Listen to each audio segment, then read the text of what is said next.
할렐루야. 우리 1월 마지막 주 우리 수요 예배 오신 여러분들을 주님의 이름으로 환영합니다. 함께 머리 숙여 기도하심으로 주님의 은혜의 보좌 앞에 기쁨으로 나아갑시다.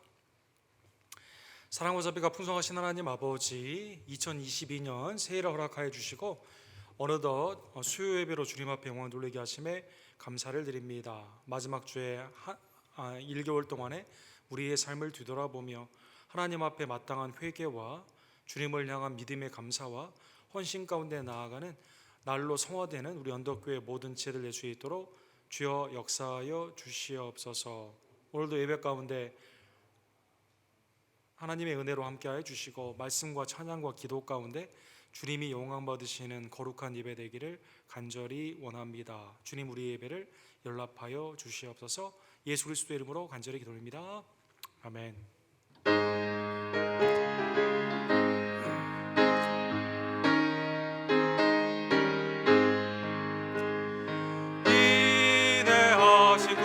주여 내가 비오니 죄인오라 하실 때에 날 부르소서. 주여 주여 내가 비오니 하실 때에 날 부르소서. 자비하신 보좌 앞에 엎드려 자복하고 회개하니 믿음 주소서.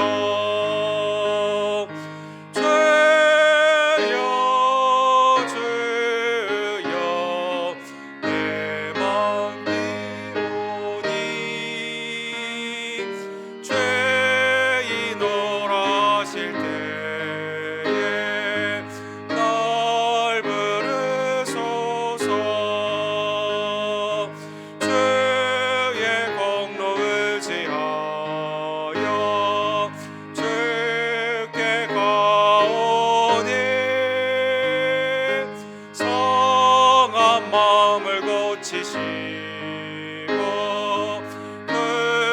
구원하소서. 주여 주여 내 맘 비오니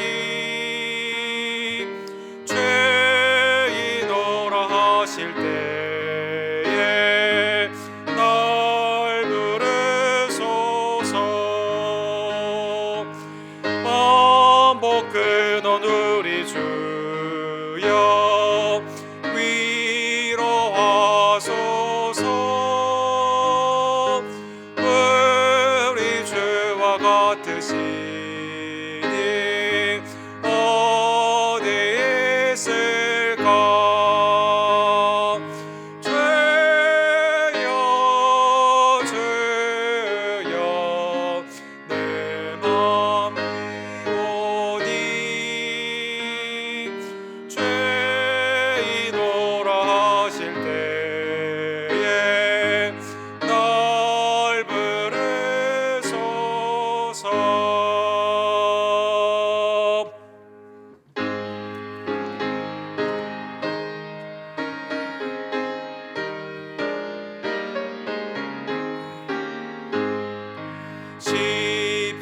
십자가를 내가 지고 죄를 따라갑니다. 이제부터 예수로만 나의 몸에 삼겠네. 세상에서 무기영화 모두 잃어버려도 주의 평안 내가 받고 영생 복을 받겠네.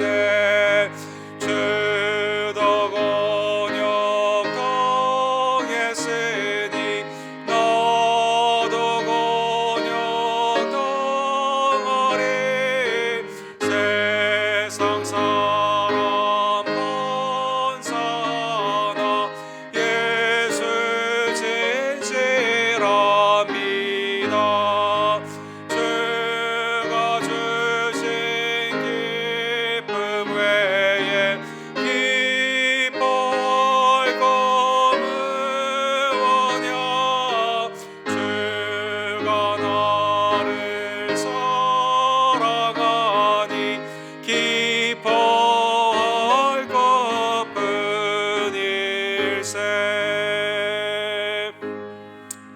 합심하여 주께 기도로 나갑시다. 하나님, 우리를 구원하여 주시고 우리의 생명을 연장시켜 주셔서 2022년 어느덧 한 달 동안 하나님의 영광의 시간으로 우리를 인도해 주심에 감사를 드립니다. 하나님의 은혜의 언약을 늘 잊지 아니하며 하나님의 동역자, 그리스도의 제자, 왕같은 제사장으로 주님의 밭에 기쁨과 감사함으로 나아가요 헌신하는 주님의 선한 좋은 일꾼들이 될 수 있도록 주님 역사하여 주시옵소서. 외제와 내지의 선교사님들에게 주의 은혜를 더하여 주시고, 데이비 김 목사님, 우리 조재명 목사님, 김성호 선교사님에게 하나님의 은혜가 넘치기를 간절히 원하며, 2월에 있는 우리 선교 훈련과 보고 가운데도 주님 함께하여 주시옵소서. 하나님, 이 땅을 자비와 긍휼로 전쟁을 멈추게 하여 주시고, 속히 코로나에서도 하나님의 진정과 해방이 있기를 간절히 원합니다. 이를 위해 영적인 각성과 주님을 향한 회개가 넘치는 우리의 심령과 교회가 될 수 있도록 역사하여 주시옵소서. 세상의 빛과 소금 되기를 간절히 원하며, 때를 얻든지 못 얻든지 복음을 증거하고 먼저 그의 나라와 의를 구하며 주님의 몸된 교회를 사랑하고 하나님의 영광을 위해 나아가는 주의 종들로 이 시간 역사하여 주시옵소서. 외지와 내 집 가운데 있는 하나님의 아름다운 성도들, 특별히 핍박 가운데 있는 여러 나라들의 성도들을 주님 보호해 주시고 자비와 긍휼로 함께해 주시기를 간절히 원합니다. 우리 교회 연약한 지체들을 주님 굽어 살펴 주시며 하나님의 은혜의 장중 안에서 회복시켜 주시고 온전케 하여 주시옵소서. 우리의 자녀들 어려운 형편에서도 학업 가운데 있사오니 지혜와 능력을 더하여 주시며 부모님에게도 지치지 아니하고 하나님의 위로와 강건함으로 하나님 함께해 주시기를 간절히 원합니다. 주님, 우리의 예배를 연락하여 주시옵소서. 주여 삼창 우리 그 외치고 주께 나갑시다. 주여 주여 주여. 사랑과 자비가 풍성하신 하나님 아버지, 이 저녁에도 수요일 밤 예배로 우리를 불러주시고 하나님의 은혜 가운데 나아가게 하심에 감사를 드립니다. 하나님의 은혜가 우리의 심령과 우리의 교회 가운데 하나님을 사모하는 복된 마음과 교회를 사랑하는 마음, 하나님의 복음 가운데 기쁨과 감사함에 하나님의 밭에 나아가 일하는 귀한 동역자들 될 수 있도록 주여 역사하여 주시옵소서. 의지와 내지의 선교사님들에게 주의 은혜를 더하여 주시옵소서. 김성호 선교사님과 조정현 목사님, 데이비 김 목사님을 기억하여 주시고, 특별히 환난 가운데 있는 여러 선교지와 교회 가운데 하나님의 은혜가 넘치기를 간절히 원합니다. 하나님을 사랑하며 믿음 가운데 전진하기를 원하며 그리스도의 평만하신 은혜 가운데 회개와 각성함과 교회의 헌신으로 나아가는 우리가 될 수 있도록 주님이 역사하여 주시옵소서. 각 순과 선교회를 기억하여 주시고 믿음 안에서 하나님을 기쁘시게 하며 하나님의 놀라운 은혜 가운데 함께해 주시기를 간절히 원합니다. 하나님, 우리 교회 연약한 지체들을 굽어 살펴 주시옵소서. 말씀과 기도 가운데 마음을 위로하여 주시고 강건케 하여 주시며, 특별히 우리의 자녀들 학업 가운데 승리할 수 있도록 부모님들에게도 하나님의 위로하심과 강건함의 축복을 더하여 주시옵소서. 오늘도 하나님의 은혜의 말씀으로 주님 앞에 나아가기를 간절히 원합니다. 주님 함께하여 주시옵소서. 아멘.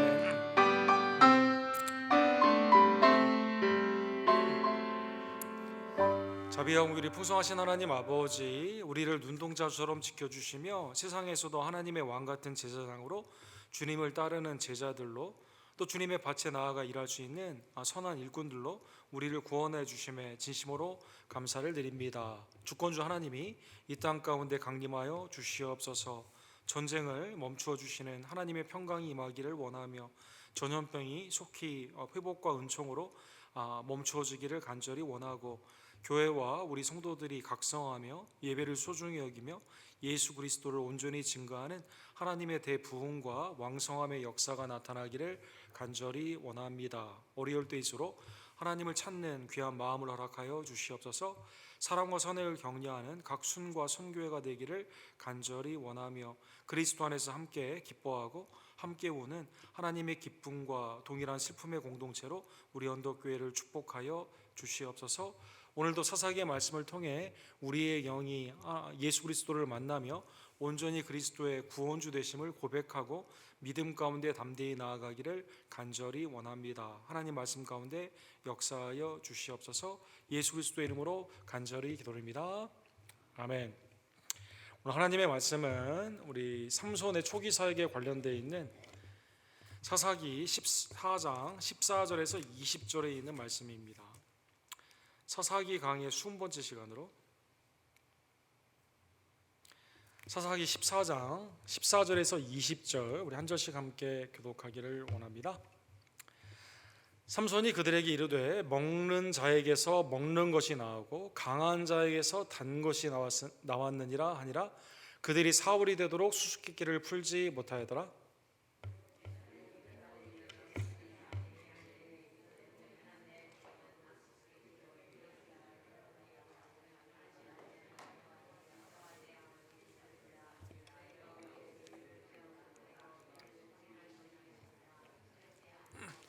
삼손의 아내가 그의 앞에서 울며 이르되 당신이 나를 미워할 뿐이요 사랑하지 아니하는도다. 우리 민족에게 수수께끼를 말하고 그 뜻을 내게 알려주지 아니하는도다 하는지라. 삼손이 그에게 이르되 보라 내가 그것을 나의 부모에게도 알려주지 아니하였거든 어찌 그대에게 알게 하리요 하였으나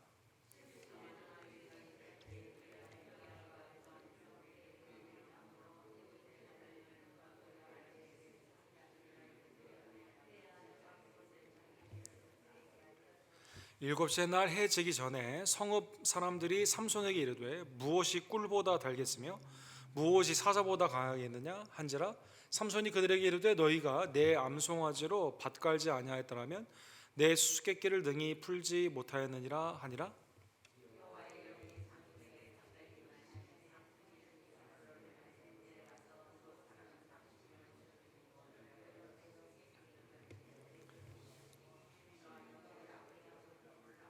제가 읽겠습니다.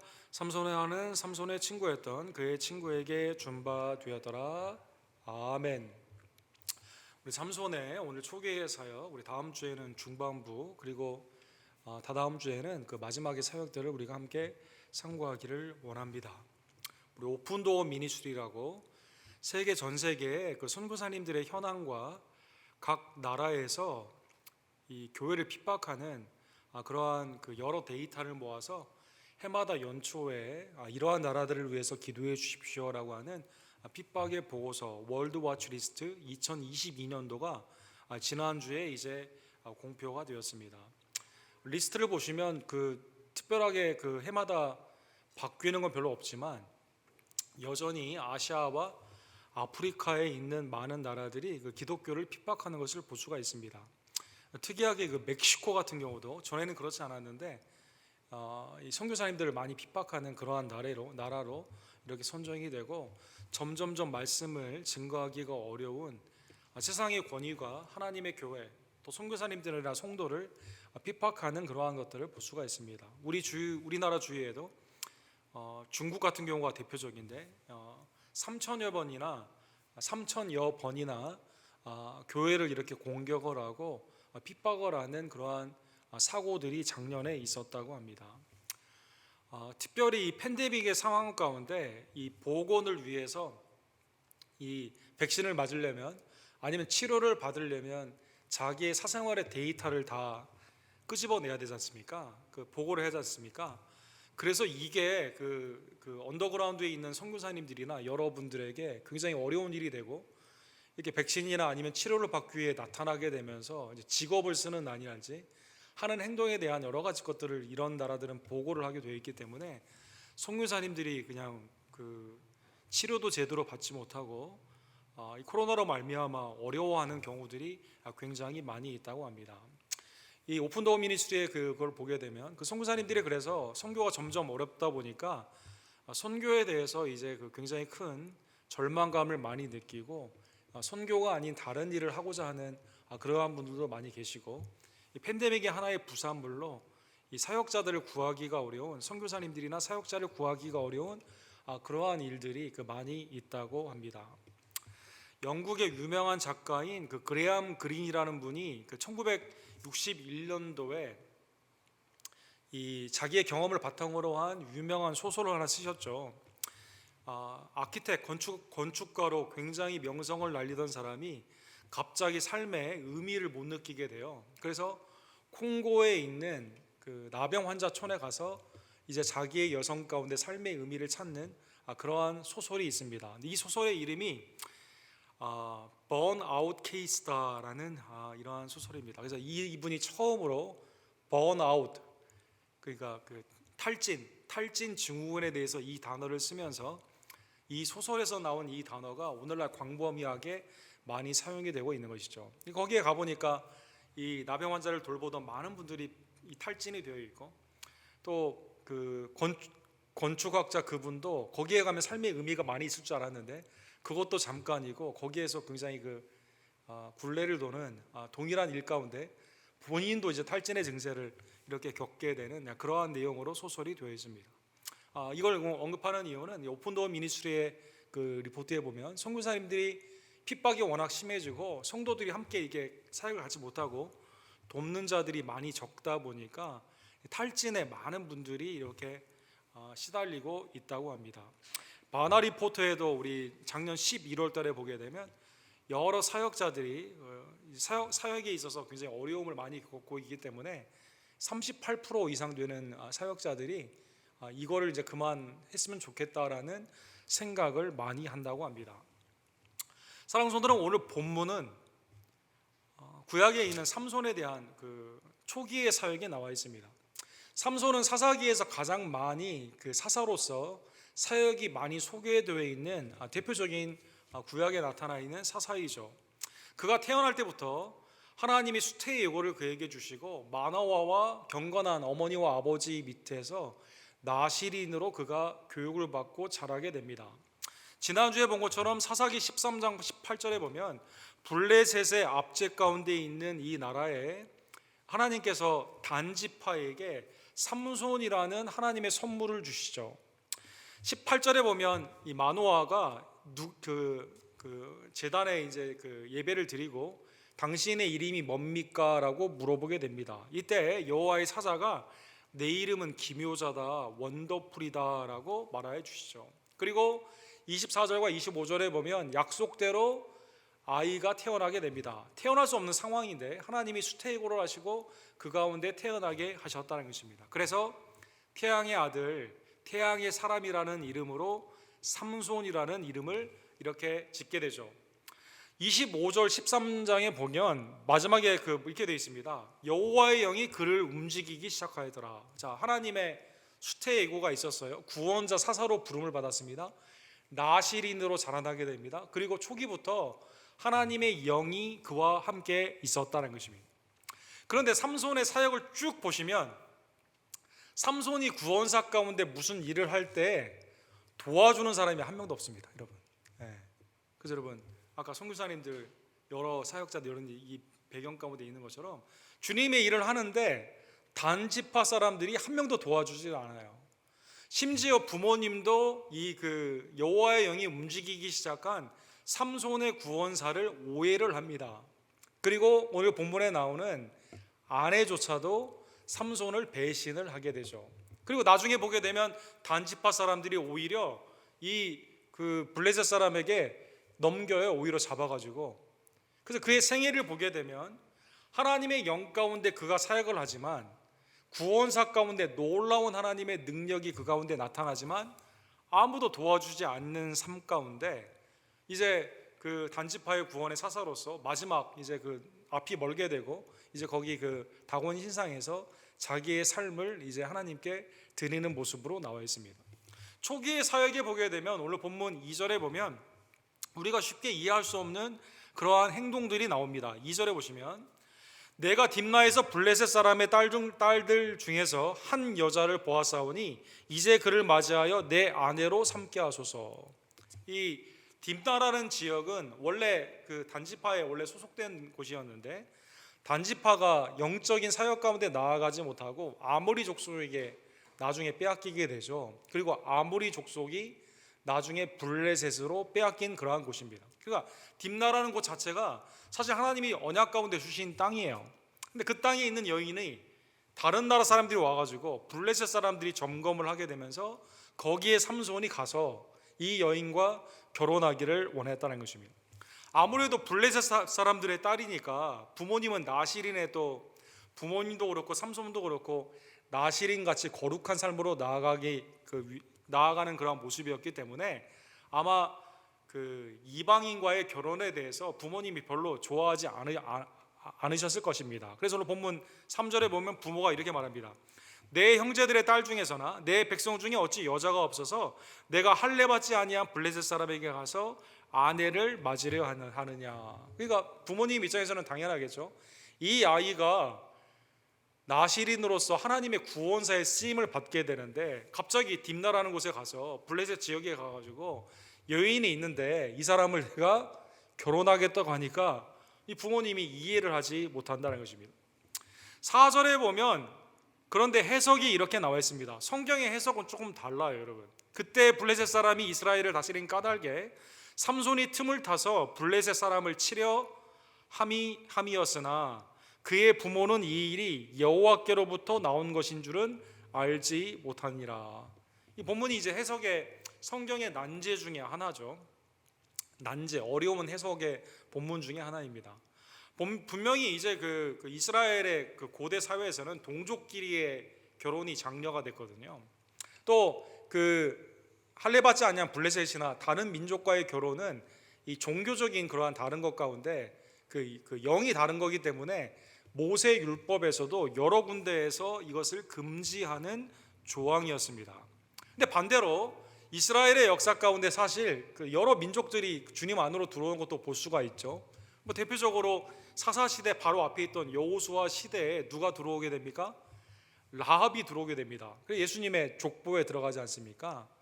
모압 여인이 하나님의 나라 가운데 들어오게 됩니다. 그렇죠? 하나님의 그 은혜 가운데 우리아의 아내였던 밧세바가 들어오게 됩니다. 여러 예수님의 족보에만 보더라도 여러 타민족이 들어오는 것을 볼 수가 있습니다. 이게 굉장히 어려운 이러한 모습이고, 또 오늘 본문의 성령의 영감 가운데 사사기 기자가 뭐라고 말하냐면 이 일이 블레셋을 치려고 하는, 그리고 거기에서 삼손이 이 일을 하는 이 모든 것들이 하나님의 계획으로 시작되었다는 것이죠. 그래서 해석은 4절에 보면 부모님이 오해할 수는 있지만 사실은 이 계획이 하나님으로부터 나온 계획이다라는 것입니다. 하나님의 의도는 블레셋을 치려고 한 거예요. 하나님의 영이 삼손으로 움직이는데 하나님의 영 가운데 우리가 좀 이해하기는 좀 어렵지만 딥나에서 이 여인을 삼손이 아내로 맞이하게 되면서 이 구원의 역사가 시작되고 있다는 것입니다. 그래서 굉장히 오늘 본문이 여기에 어려운 그러한 것이죠. 우리가 주의해야 되는 것은 삼손이 죄를 범했고 삼손을 우리가 도덕적으로 무시하는 그러한 것은 해서는 되지 않겠죠. 왜냐하면 히브리서 11장에 보면 삼손을 믿음의 영웅으로 보거든요. 또 그 그리스도의 생애를 가장 잘 나타내는 분이 제가 맨 마지막 다다음 주 설교할 때 그 삼손에 대해서 우리가 보게 되겠지만 그 생애가 예수님을 제일 많이 사실은 패턴이 닮아 있거든요. 그래서 어쨌든 이 일을 하나님이 하고 계셨다는 것입니다. 자, 그래서 이제 삼손이 부모님과 함께, 그러면 이제 부모님과 함께 네가 본 여자가 누군지, 아내로 맞이할 분이 누군지를 이제 보러 갈 거 아닙니까? 이 딥나로 쭉 가는 거예요. 딥나로 가게 될 때 여호와의 영이 삼손에게 임하게 됩니다. 그런데 그 본문에 보면 사자, 이 영 라이온이라고 되어 있거든요. 사자 새끼가 나오게 되는 거예요. 사자 새끼가 나오게 되는데 그 손에 아무것도 없었습니다. 그런데 그 사자를 염소 새끼를 찢는 것 같이 찢었으나 그는 자기가 행한 일을 부모에게 알리지 아니하였더라. 부모님이 같이 갔는데 아마 부모님이 앞서 갔는지 아니면 시간차를 좀 두고 갔는지 이 사자가 나타나게 되었을 때 염소 새끼를 찢는 것처럼 찢게 된 것이죠. 여러분 염소 새끼 찢어보셨나요? 여러분 염소 새끼? 네. 염소도 찢는 게 굉장히 힘들죠. 삼손의 그 굉장히 큰 힘이 하나님의 영 가운데 임하게 되면서 이 일이 너무나 기묘하게, 자, 아내를 삼고자 딥나에 가는 거예요. 블레셋 지역에 가는 겁니다. 가는 와중 가운데 하나님의 영이 임하시게 되어가지고 이제 그 사자를 죽이게 되는 것이죠. 사사기에 보면 하나님의 영이 임하게 되었을 때 4명 정도의 이 언급이 나옵니다. 온니엘이 이제 하나님의 그 선지자로 부름을 받아가지고 사사로 부름을 받아가지고 하나님의 영이 강림하게 되죠. 기드온도 마찬가지입니다. 입다도 마찬가지입니다. 근데 삼손은 이 표현이 굉장히 많이 나와 있어요. 그리고 구체적인 전쟁에 승리했더라 이렇게 막연하게 나와 있지 않고요. 이렇게 순간순간마다 어렸을 때부터 하나님의 영으로 이렇게 그가 일을 하죠. 그 다음에 하나님의 뜻 가운데 이 계획을 세우게 됩니다. 그리고 실제 사자를 죽이는 이 일이 하나님의 영의 능력으로 말미암아 오게 되었다는 것입니다. 자, 이제 가서 그 집에 가서 이제 그 아내를 이제 맞이하는 그러한 모습이 나와 있습니다. 얼마 또 시간이 지났어요. 아마 거기에서 이제 부모님이 마음에 들진 않았겠지만 어쨌든 삼손이 아마 주장을 하니까 아마 결혼에 대해서 허락이 된 것 같습니다. 9절에 보면 시간이 좀 지난 후에 다시 딥나에 가게 됩니다. 얼마나 시간이 흘렀는지는 성경에 나와 있지 않은데 가보니까 그 사자가 죽어가지고 시체가 된 거예요. 근데 거기에서 벌들이 와가지고요 꿀을 치게 되었다는 것이죠. 그래서 손으로 그 꿀을 떠서 걸어가며 먹고 그의 부모에게 이르러 그들에게 그것을 드려서 먹게 하였으나 그 꿀을 사자의 몸에서 나왔다고는 알리지 아니하더라. 굉장히 기이한 행동을 하고 있는 거죠. 생리적으로 말을 하면 생물학적으로는 원래 사자가 죽었을 때 벌들이 그렇게 모이지는 않는다고 합니다. 그러니까 시간이 굉장히 오래 지나서 시체가 마른 후에 아마 거기에 있는 것을 벌이 이제 마른 후에 이제 거기에 모여가지고 꿀을 칠 때까지 시간이 오래 걸리지 않습니까? 상당히 시간이 걸렸던 것 같습니다. 삼손의 이 기이한 행동은 오늘 본문에 보면 나실이는 사실은 시체를 만지면 되지 않거든요. 그런데 이제 거기서 꿀을 이렇게 모르겠습니다. 시체에 안 닿고 꿀을 떴는지는 모르겠지만 자기가 먼저 먹고 부모님도 나실과 같은 거룩한 가정인데 부모님에게 이렇게 주게 되는 것이죠. 그리고 부모님에게는 아마 내가 사자를 죽였고 거기에 나중에 가보니까 이 벌이 꿀을 쳐가지고 내가 그거 당신 부모님 드린 거다 그러면 부모님 받겠어요? 화를 확 냈겠죠. 그러니까 말을 하지 않고 이렇게 주게 되는 것이죠. 자, 이 사건도 매우 이상한 사건이에요. 그죠? 매우 이상한 사건입니다. 그러면 이게 다 어떻게 맞게 될까요? 자, 이제 결혼을 한 다음에 블레셋의 문화 가운데 이제 그 신부의 집에서 신랑을 위해서 잔치를 하게 됩니다. 여러분 그 빅터 매튜스라고 유명한 그 문화학자가 있습니다. 성경에 있는 여러 가지 문화를 이렇게 연구한 그런 분인데 이분이 쓰신 The Cultural World of the Bible이라는 책이 있습니다. 성경에 나타난 문화들이다라는 책이 있습니다. 사실 이스라엘은 이 결혼식을 하게 되었을 때 사실 신부를 데려와서 신랑 집에서 하는 경우가 되게 많아요. 그리고 신부를 데려가기 위해서 신랑이 오는 그 일을 신부가 준비하는 그 행사가 매우 중요하다고 합니다.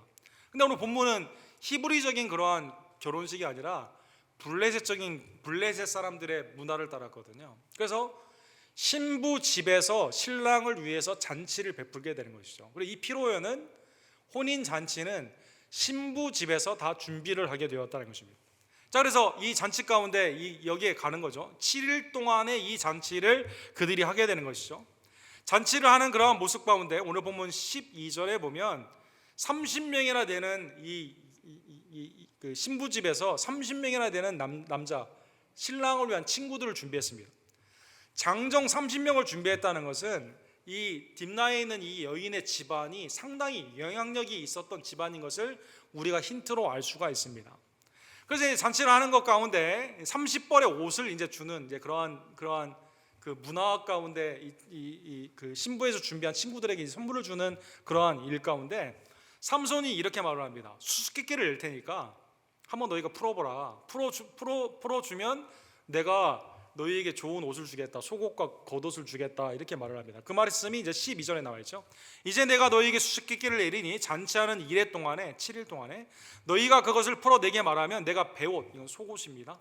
30벌과 겉옷 30벌. 그러니까 속옷과 겉옷을 같이 말하는 것은 이게 수거예요. 정장을 준다라는 뜻이죠. 정장. 그러니까 너에게 예복을 준다라는 뜻입니다. 굉장히 비용이 많이 들겠죠.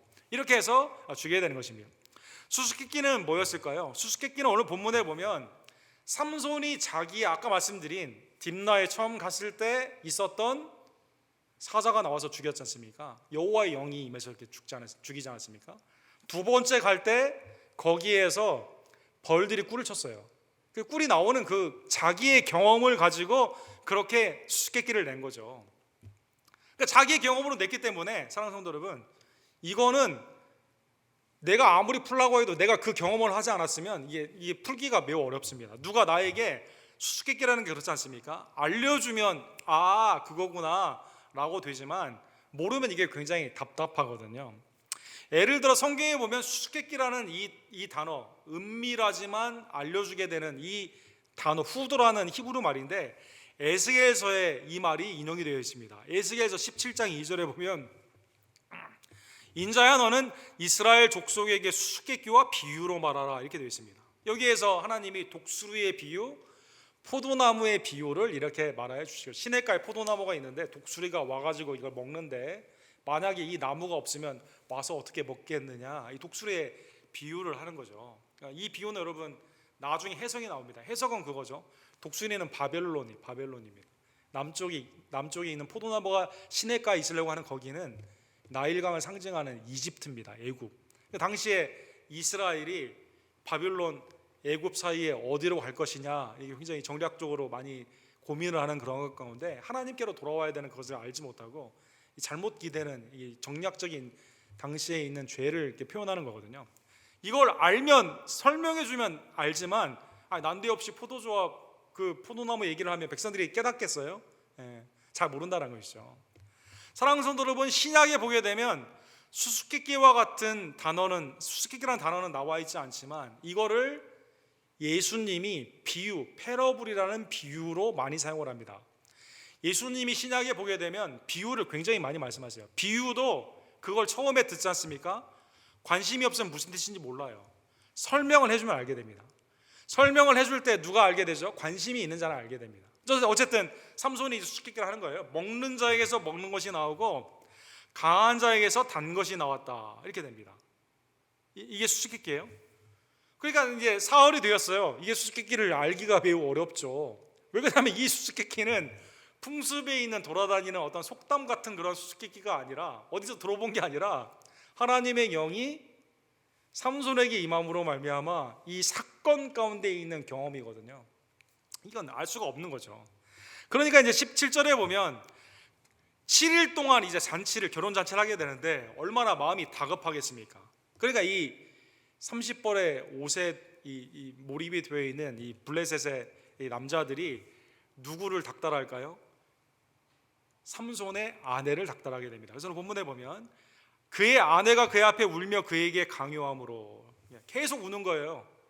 아니 이거 말 안 해주면 이 사람들이 나와 우리 아버지를 불태워 죽일 거라고 이렇게 말을 하면서 말을 해달라고 하는 겁니다.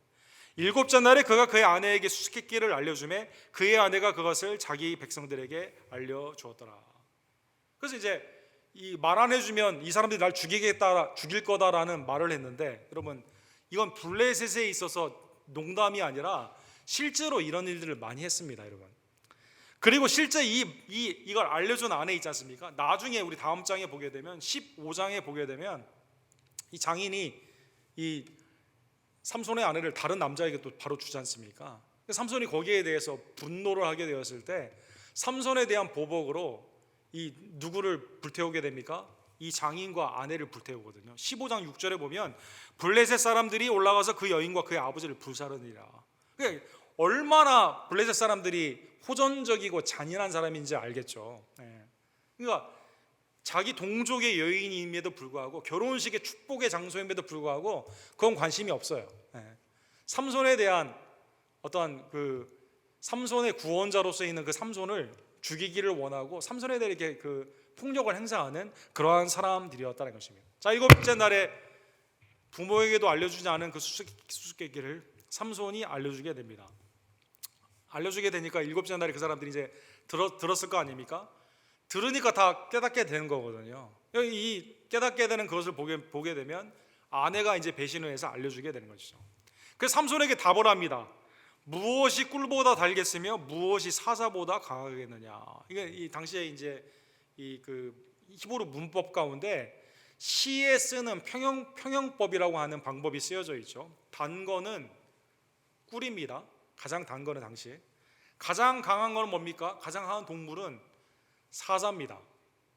그러면 꿀이 어디에서 나와요? 사자에서 나오는 거죠. 이걸 두 개를 조합을 시켜가지고 할 수 있는 평행법으로, 이게 내 생각에는 생각할 수 없는 것이었는데 이 삼손의 실제 경험에서 나온 이 수수께끼를 아내가 듣고 배신하여 알려줌으로 말미암아 이걸 말하게 되었다는 것입니다. 그래서 삼손이 이렇게 말해요. 너희가 내 암송아지, 아내를 이렇게 표현했습니다. 밭갈지 아니하였다면 내 수수께끼를 능히 풀지 못하였느니라 하니라. 자, 이게 사건이 이렇게 끝나게 됩니다. 자, 그러면 약속한 뭘 줘야 될까요? 속옷하고 베옷과 겉옷을 줘야 될 거 아닙니까? 예복을 30벌 줘야 될 거 아닙니까? 삼손이 이것을 어떻게 했을까요? 삼손이 딥나에 있는 이 사람들이 이걸 주기 위해서 가장 블레셋에 강한 에스골론이라는 곳에 가게 됩니다. 가장 깊숙한 요새에 있는 곳이에요.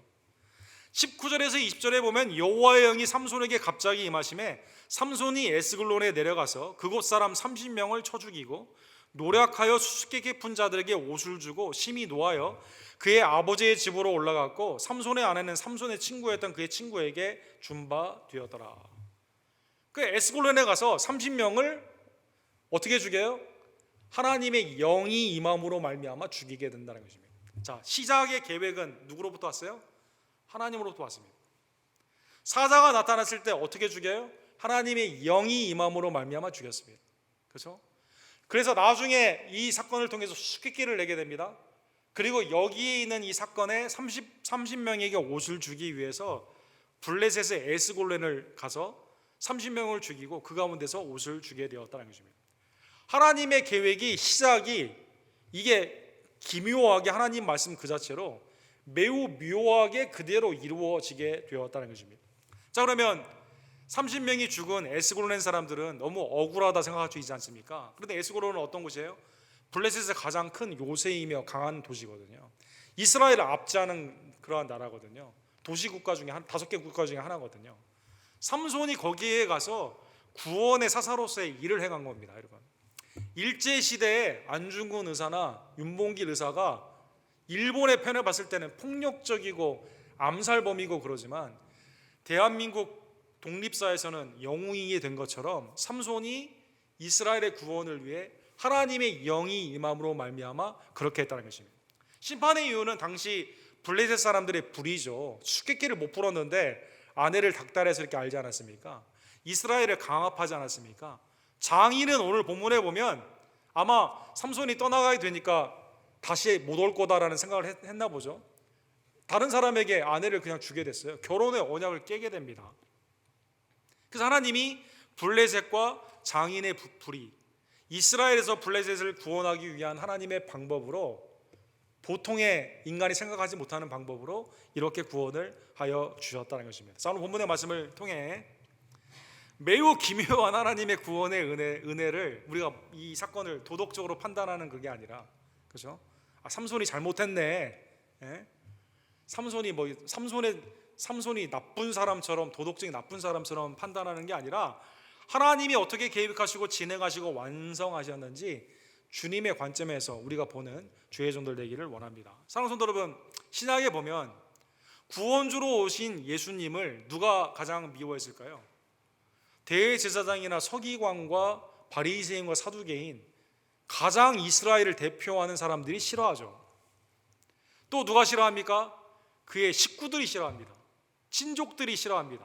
마가복음 3장 20절과 21절에 보면 예수님에 대해서 뭐라고 말하죠? 미쳤다라고 말합니다. 미쳤다라고 말합니다.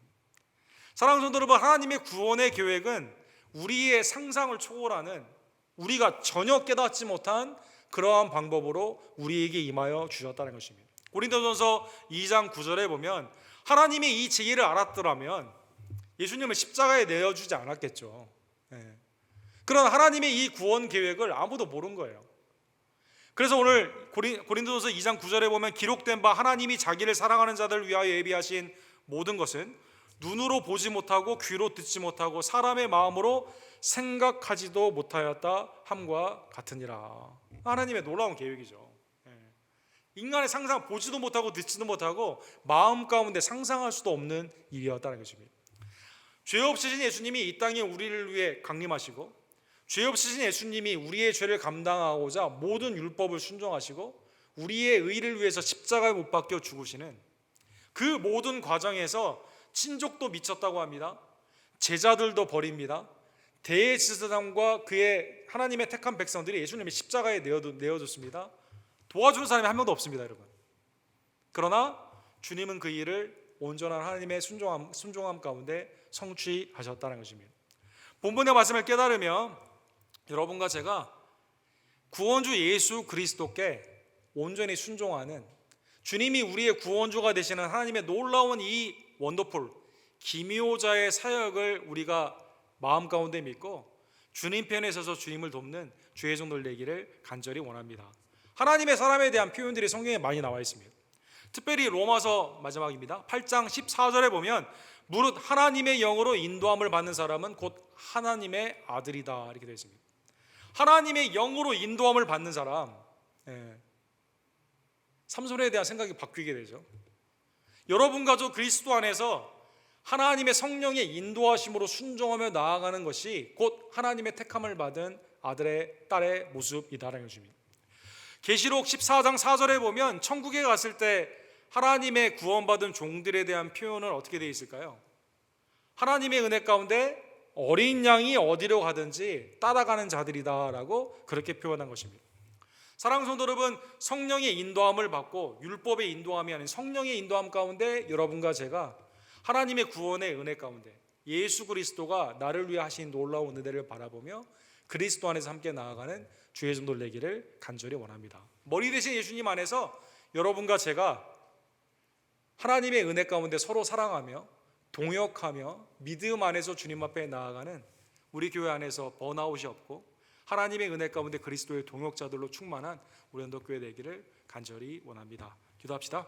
사랑과 자비가 풍성하신 하나님 아버지, 오늘 본문을 통해 심은대로 거두시는 블레셋에 대한 하나님의 공의로운 심판을 말씀을 통해 깨닫게 해주심에 감사를 드립니다. 하나님은 만울이 대하지 않으신다는 갈라디아서의 말씀처럼 하나님 우리가 무엇을 지금 심고 있는지, 육신의 것으로 혹시 심고 있지는 않은지 하나님 우리의 죄를 회개하기를 원하며 오직 성령으로 심고 하나님의 영생 가운데 온전히 거두는 성령의 인도하심을 받는 주의 종들 될 수 있도록 주여 역사하여 주시옵소서. 하나님이 우리를 구원하시되 인간의 생각과 인간의 지식으로 하지 아니하고 오직 예수 그리스도의 기묘하신 하나님의 십자가의 은혜로 우리를 구원하여 주심에 감사를 드립니다. 그리스도 안에 있는 우리들 성령의 온전한 인도함을 받으며 어린 양이 어디로 인도하든지 그대로 따라가는 머리 대신 예수 그리스도 안에서 서로 사랑하며 연합하며 동역하는 우리 언덕교회가 될 수 있도록 주님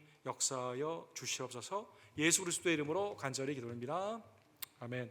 주신 말씀을 기억하시면서 320장 우리 함께 찬양드립시다.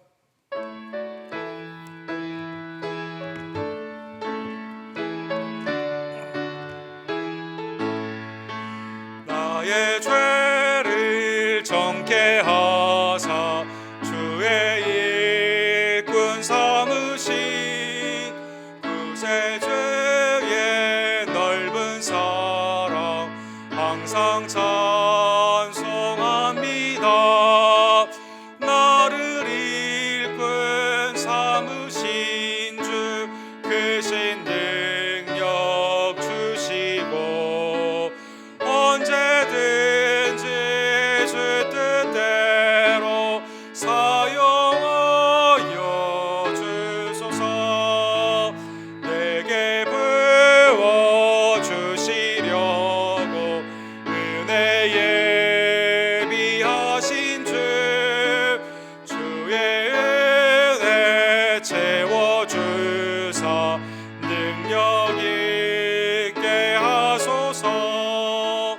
나를 일꾼 삼으신 주 크신 능력 주시고 언제든지 주 뜻대로 사용하여 주소서.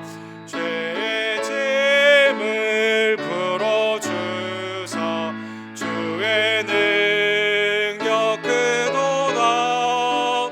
나를 괴로 사신 예수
같이 일어서서 우리 축도로 예배를 마칩시다.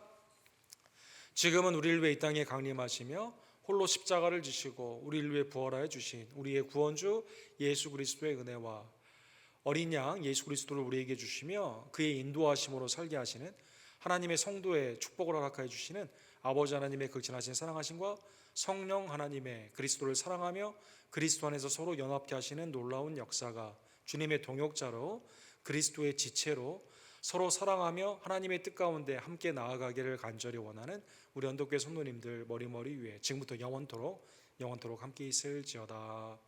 아멘.